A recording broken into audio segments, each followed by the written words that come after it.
Baik, Assalamualaikum warahmatullahi wabarakatuh. Salam sejahtera untuk kita semua. Baik, pagi ini kita lanjut materi Aswaja, pertemuan kelima. Pertemuan pertama bicara tentang definisi tentang Aswaja, kemudian sejarah munculnya Aswaja, berikutnya adalah bicara tentang peletak tokoh-tokoh Aswaja itu siapa saja. Nah, hari ini kita bicara terkait dengan posisi Aswaja di tengah-tengah aliran. Baik, langsung saja karena di materi lanjutan tidak perlu pendalaman. Kuis sebenarnya sudah nanti kita lihat di Google Classroom apakah sudah dikerjakan atau belum. Nah, kalau dilihat slide ini tidak terlalu banyak. Jadi teman-teman bisa belajar langsung nanti menurut di YouTube. Posisi Aswaja di tengah-tengah aliran. Sebenarnya pertemuan sebelumnya sudah memberikan penjelasan bahwa Aswaja Ahlussunnah wal Jamaah yang dipelopori oleh Abu Musa al-Asy'ari itu sebagai tokoh yang oleh sahabat Ali diminta untuk mewakili pada saat tahkim, pada saat perundingan antara sahabat Ali dengan Muawiyah. Meskipun sekali lagi Muawiyah curang di situ. Kemudian Muawiyah menang karena curang itu, dia membentuk paham teologi yang disebut Jabariyah, yaitu segala sesuatu adalah takdir Tuhan, semua adalah kehendak Tuhan. Sampai saya jadi pemimpin adalah kehendak Tuhan. Dia melegitimasi segalanya adalah Tuhan. Manusia tidak bisa apa-apa. Biasanya begitu. Jadi penguasa atau kekuasaan setelah didapat itu selalu membuat sebuah legitimasi. Ya, Muawiyah ini sudah begitu, memberikan legitimasi apa yang saya kerjakan ini sudah kehendak Tuhan.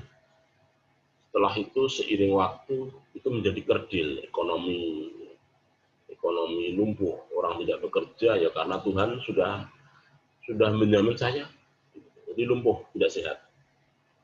Maka muncullah aliran berikutnya sebagai penyeimbang antara ekstrim kehendak Tuhan. Ya, itu kalau di ayatnya kan wa ma romaita id romaita walakinna roma. Sudah saya sampaikan di YouTube sebelumnya. Kemudian muncul paham Qadariyah yang menyeimbangi atau sebagai bentuk penyeimbang antara Jabariyah. Qadariyah itu ya kita bisa kuliah begini ya karena kerja keras kita. Tuhan tidak ikut apa-apa. Nah, ekstrem ini. Saking mengedepankan akal pikirannya, menjadi sangat kuat akal itu. Muncullah aliran baru yang disebut Mu'tazilah. Ini sampai punya prinsip segala sesuatu itu adalah kerja keras kita.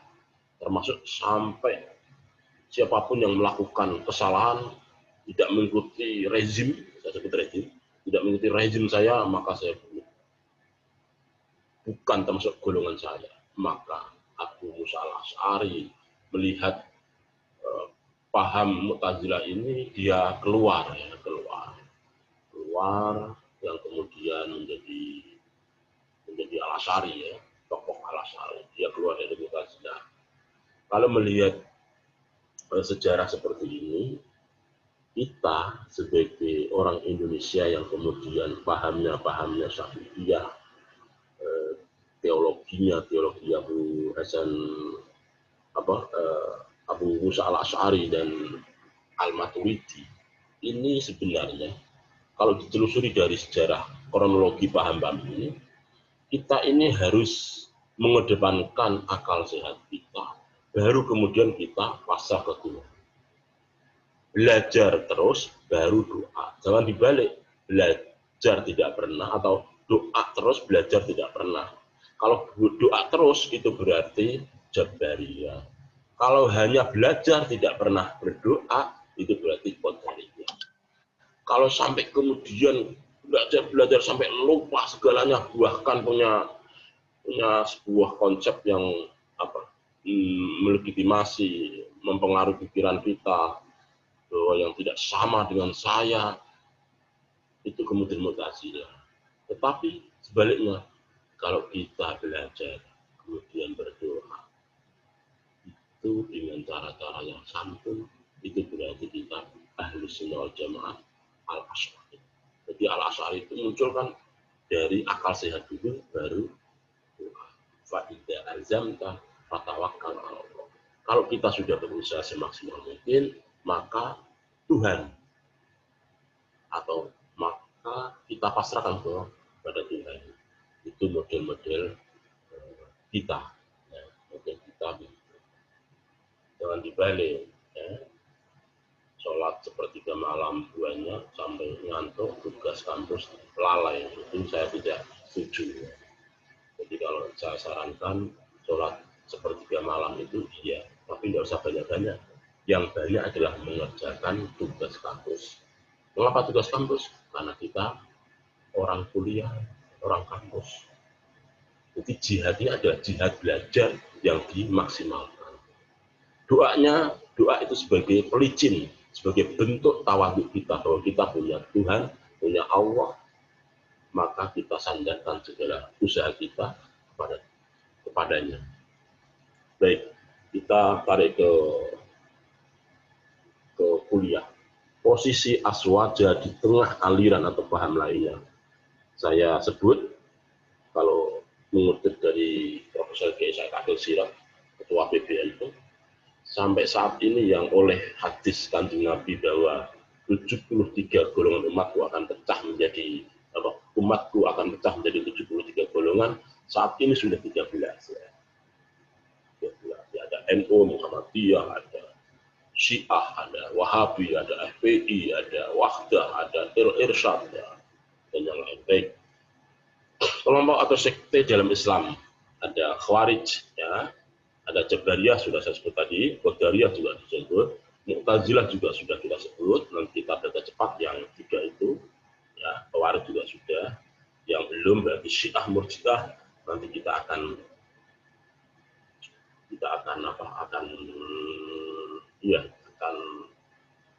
kupas lebih banyak. Respon aswaja terhadap aliran-aliran seperti yang ada dalam ini yang kita sebut aliran di atas, Khawarij, Jabariyah, Qadariyah. Khawarij, ya. Khawarij itu apa? Dari kata khoroja. Khoroja itu keluar. Dia ini aliran atau sekelompok yang keluar dari sahabat Ali. Ya, kalau Ali pengikutnya disebut Syiah, yang keluar dari sahabat Ali namanya Khawarij, karena dia tidak setuju dengan diplomasi perundingan yang disebut tahkim. Dia tidak setuju. Baik, kita ke sini. Latar belakang kemunculan Khawarij. Lagi secara etimologi, secara bahasa, kata Khawarij berasal dari bahasa Arab kata khoroja, yang berarti keluar, muncul, timbul, atau memberontak. Ya, memberontak. Memberontak dari siapa? Sahabat Ali. Adapun yang disebut Khawarij dalam terminologi, dalam istilah ilmu kalam atau teologi, sekte atau kelompok aliran pengikut Ali bin Abi Thalib yang keluar. Awal mulanya ini pengikut Ali, tapi dia keluar atau meninggalkan barisan karena tidak sepakat terhadap keputusan Ali yang menerima arbitrase atau tahkim, yaitu dalam perang Siffin yang pada tahun 648 Masehi dengan kelompok Bughod. Bughod itu pemberontak Muawiyah bin Abi Sufyan yang dalam materi sudah saya sampaikan. Dalam perang Siffin terjadi perundingan, tapi Muawiyah itu curang. Ini Khawarij. Kita lihat apa doktrin-doktrin Khawarij. mungkin hari ini kita akan melihat, meskipun tidak secara keseluruhan, kalau ada orang seperti itu, berarti itu teologinya. Di antara doktrin-doktrin pokok Khawarij, yaitu khalifah atau imam harus dipilih secara bebas oleh seluruh umat Islam. Jadi kalau bicara soal pengganti Rasulullah, itu siapa? Meskipun saat itu Abu Bakar adalah melalui proses demokrasi dengan beberapa tokoh, ya, kalau dulu mungkin untuk memilih bupati, gubernur itu cukup dari keterwakilan anggota dewan di provinsi, di kabupaten, ya. Atau kalau di pusat itu berarti presiden dipilih oleh anggota DPR MPR misalkan, ya, di situ. Itu seperti proses pemilihan Abu Bakar seperti itu. Anggap saja begitu. Tetapi oleh doktrin Khawarij tidak. Kalau bisa itu seluruh warga Indonesia, seluruh warga kabupaten, seluruh warga provinsi itu punya hak untuk memilih. Itu salah satu doktrin Khawarij. Yang kedua, khalifah tidak harus berasal dari keturunan Arab. Ajam itu keturunan Arab. Tapi juga bisa dari yang lain. Doktrin ketiga, khalifah dipilih secara permanen selama yang bersangkutan, permanen itu terus, tidak perlu permanen itu tetap, ya, permanen tidak berubah-ubah. Bersangkutan bersikap adil dan menjalankan syariat Islam. Ia harus dijatuhkan, bahkan dibunuh kalau ia melakukan kezaliman. Keras, ya. Doktrin Khawarij yang ketiga adalah khalifah, pemimpin pengganti Nabi dipilih secara permanen. Selama yang bersangkutan, artinya kalau dia masih hidup terus dipilih terus, ya, dipilih terus. Selama yang bersangkutan bersikap adil dan menjalankan syariat Islam. Kalau adil nilai umum, ya, al-wad'u syai' fi mahalli, meletakkan sesuatu pada tempatnya adalah al-adil. Perbandingannya ad-dzulmu, dolim. Wad'u syai' fi ghairi mahalli, meletakkan sesuatu luar kompetensinya, itu di luar proporsinya, itu disebut adil mundolim. Nah, oleh Khawarij, pemimpin itu bisa dijadikan pemimpin terus selama dia adil. Sekali lagi, adil ini mana umum. Tetapi yang kedua, menjalankan syariat Islam. Artinya kalau dia bukan Muslim, bukan Islam, tidak bisa jadi khalifah. Ya. Sementara kalau produk di Indonesia demokrasi kita, apa iya? Kan tidak. Kita ini adalah negara Pancasila. Indonesia adalah negara yang beragama. Bukan Indonesia adalah negara Islam, bukan. Ya, bukan negara Islam, tapi negara yang beragama. Di situ banyak agama. Baik. Jadi Khawarij punya doktrin khalifah, pengganti Nabi, pemimpin, itu boleh dijadikan terus selama dia adil dan menjalankan syariat Islam. Sebaliknya, kalau dia zalim, maka harus dibunuh. Ini keras, ya. Berikutnya adalah khalifah sebelum Ali, yaitu Abu Bakar, Umar, Utsman, sah, tetapi setelah tahun ke-7 dari masa kekhalifahannya, Utsman dianggap telah. Jadi Khawarij setuju dengan Abu Bakar, dengan Umar, tetapi untuk Utsman, sebagaimana dalam sejarah, penuh dengan intrik. Berikutnya, Khalifah Ali adalah sah, tetapi setelah terjadi arbitrase, dia dianggap telah menyeleweng. Jadi ini karena awalnya adalah pengikut Ali, justru karena dia itu menilai bahwa tahkim itu bukan sebuah produk hukum Islam, syariat Islam, itu adalah sebuah produk mereka berdua antara Muawiyah dan Ali, maka pengikut Khawarij keluar dari. Berikutnya, Muawiyah dan Amr bin As serta Abu Musa al-Asy'ari juga telah dianggap menyeleweng dan telah menjadi kafir. Mereka berdua mewakili dari masing-masing kelompok. Abu Musa al-Asy'ari mewakili dari Ali bin Abi Thalib, Muawiyah dengan Amr bin As sebagai keterwakilannya, itu dianggap oleh Khawarij, kelompok Khawarij, menyeleweng dan telah menjadi kafir. Berikutnya, pasukan perang Jamal yang melawan Ali juga kafir. Ya. Seseorang yang berdosa besar, ingat, seseorang yang berdosa besar tidak lagi disebut Muslim, sehingga harus dibunuh. Disinilah kemudian kalau ada orang yang ekstrim, siapapun orang Islam, kalau dia itu melakukan dosa besar, maka menurut Khawarij wajib dibunuh. Soal bahasa harus itu sama dengan wajib dibunuh. Dosa besar itu apa? Bisa syirik. Syirik itu ya syirik fi'li, pekerjaan, kita menyembah berhala, itu syirik perbuatan. Syirik juga bisa ideologi, bisa pikiran. Di dalam kitab Sulamut Taufik, sekali lagi, yang disebut syirik tidak hanya syirik perbuatan, ideologi pikiran kita yang menduakan atau ya menganggap surga neraka tidak ada, ya, dalam artian tidak beriman, itu berarti sudah termasuk dosa besar menurut Khawarij. Ya. Kalau di kita kan enggak, dosa besar ya itu tetap akan dibalas oleh Tuhan. Persoalan masuk surga atau tidak itu urusan Tuhan, kan begitu kita, ya. Karena banyak di dalam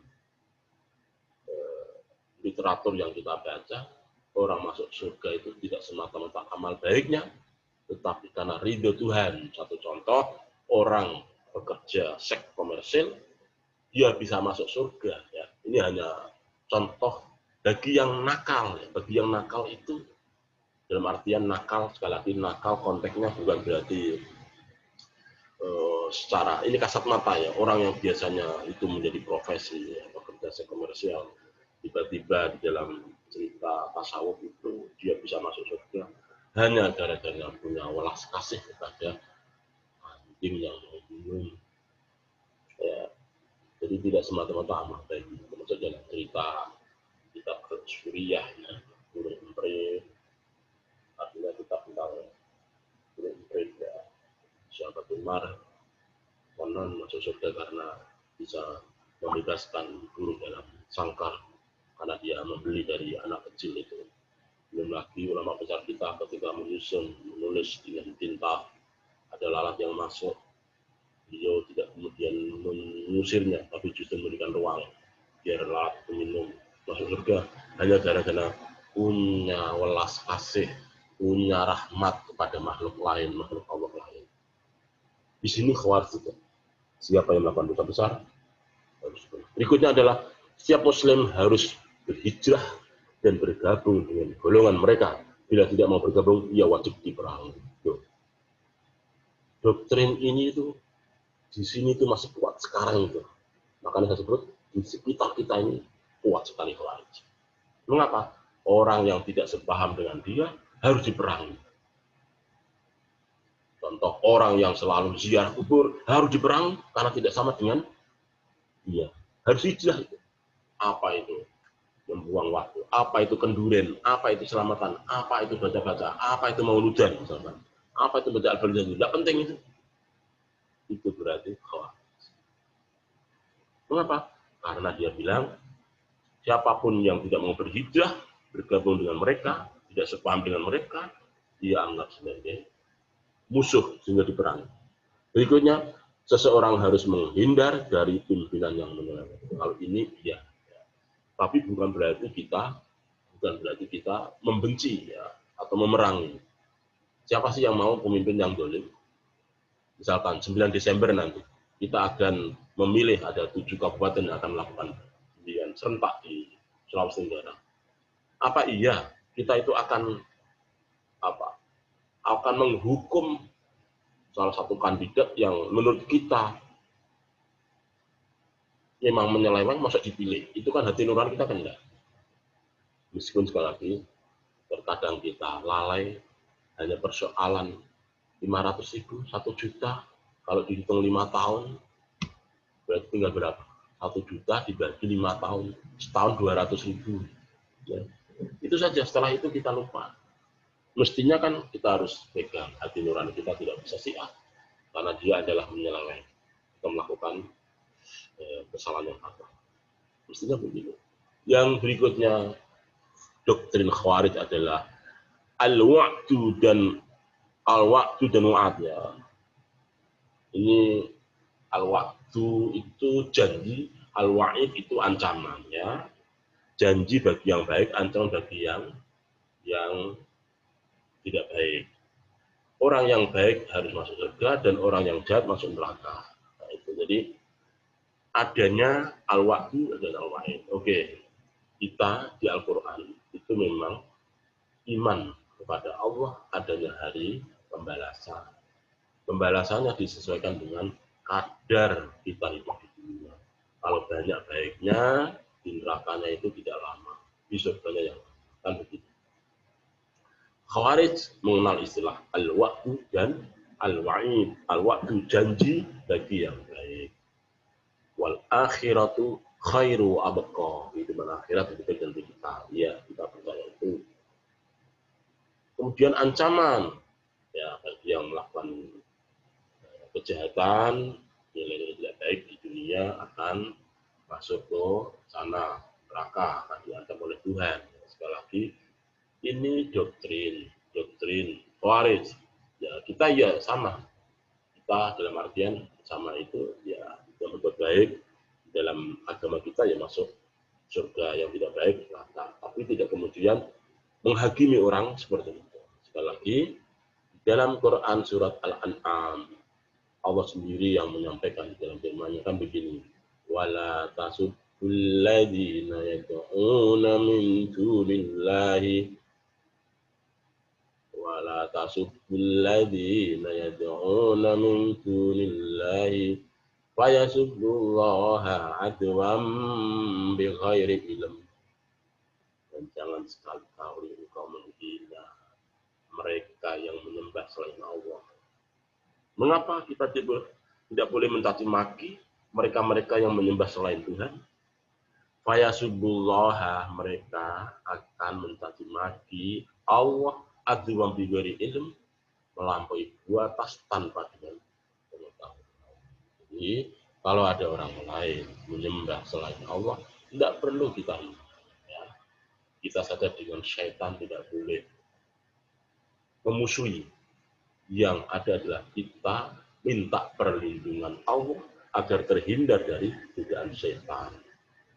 Allahumma inni a'udzubika minal khubuthi wal khaba'ith.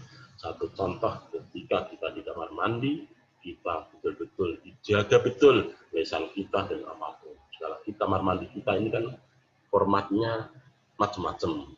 Kalau kamar mandi yang saya maksud di sini adalah ketika mau buang air besar, maka di situ banyak setan, ya, banyak setan. Tapi kalau kamar mandi, kita niat mandi yang tidak ada pembatas antara buang air besar sama mandi, ya, jadi satu biasanya, ya sudah kita niati yang kalau kita mandi berarti hanya mandi saja. Tapi kalau sudah buang air besar, itu di situ banyak setan. Maka kita berdoanya, Allahumma ya Allah, ini sesungguhnya aku, a'udzubika, mohon perlindungan kepada engkau ya Allah minal khubuthi, dari gangguan setan laki-laki, wal khaba'ith, dan setan-setan perempuan.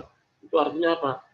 Kita tidak boleh membencinya makhluk Allah yang namanya setan, ya. Setan anaknya iblis, ya, keturunan iblis, itu lebih dulu lahir dan dia sudah sumpah tidak akan mati, terlalu nambah jumlahnya. Maka tidak ada orang yang muslim tidak tergoda. Muslim mudah digoda, tapi kalau mukmin tidak bisa tergoda. Sekali lagi, setan punya status sosial. Kalau yang diganggu adalah anggota dewan, maka setannya lebih besar. Jadinya kalau kiainya berseso, cari yang setan penggodanya lebih besar. Jadi selalu begitu. Maka yang paling baik adalah kita mohon perlindungan kepada Allah semoga terhindar dari gangguan setan. Ya, tidak boleh membenci, mencaci maki. Ini setan ini. Ya sudah. Dan sebatas itu, tapi selebihnya tidak boleh. Mengapa? Karena setan tidak akan mati dan selalu mengganggu kita dari arah manapun, atas, bawah, kanan, kiri. Baik. Berikutnya adalah amar ma'ruf nahi munkar, sama, ya. Apa itu ayatnya? Apa ayatnya? Ayat tentang amar ma'ruf nahi munkar, ya. Biasanya yang Muhammadiyah ini. Kemarin sudah saya sampaikan ayat nahi munkar itu. Apa itu ya? Oke, nanti cari itu Khawarij. Sama di kita juga amar ma'ruf nahi munkar, perintah kebaikan, mencegah kemungkaran. Berikutnya memalingkan ayat Al-Qur'an yang mutasyabihah, sama. Jadi Ayat al-mutasyabihat oleh Khawarij dimaknai sebagai ayat yang memang perlu hati-hatian sama ya. Kalau kita mengartikan yadullahi awaidihi, tangan-tangan Allah di atas tangan-tangan kaum, itu artinya kekuasaan Allah lebih tinggi daripada kekuasaan manusia. Tidak boleh diartikan yang neko-neko ya. Kira-kira kalau takwilnya begitu, yadun diartikan kekuasaan. Banyak ayat tersebut oleh Khawarij, harus hati-hati ya. Meskipun bahasanya memalingkan ayat itu berarti mengartikan ayatnya seperti maunya sendiri. Manusia bebas memutuskan perbuatannya, memutuskan perbuatan dari manusia, bebas memutuskan perbuatannya dari itu. Artinya apa? Kita boleh segala sesuatu dipasrahkan sama Tuhan. Boleh bebas itu ya, tergantung. Kalau di Asy'ariyah itu tergantung. Ini 14 doktrin. Sebagian setuju amar nahi mungkar ya, tapi amar ma'ruf nahi mungkar yang menurut kita, kalau amar nahi mungkar menurut Khawarij itu tadi, kalau ada kemaksiatan dia langsung keras. Karena bagi dia tidak sesuai dengan syariat Islam, harus diperangi. Jadi kalau ada saudara kita yang masih seperti itu ya berarti Khawarij ya. Khawarij sekarang. Berikutnya Murji'ah. Asal usul kemunculan Murji'ah. Nama Murji'ah diambil dari kata irja atau arja'a, bermakna penundaan, penundaan atau penangguhan, pengharapan. Irji'i ila rabbiki radiyatan mardiyah. Pulang kepadaku. Irji'i ila rabbiki radiyatan mardiyah. Irji'i, silahkan kembali kepada Tuhanmu, radiyatan mardiyah, ya, tanaman yang diridhoi, ya, surga. Jadi murjiah itu harapan, murjiah, ya, penundaan, penangguhan atau pengharapan. Kata arja mengandung pula arti memberi harapan. Ini memberi harapan kepada pelaku dosa besar untuk memperoleh pengampunan.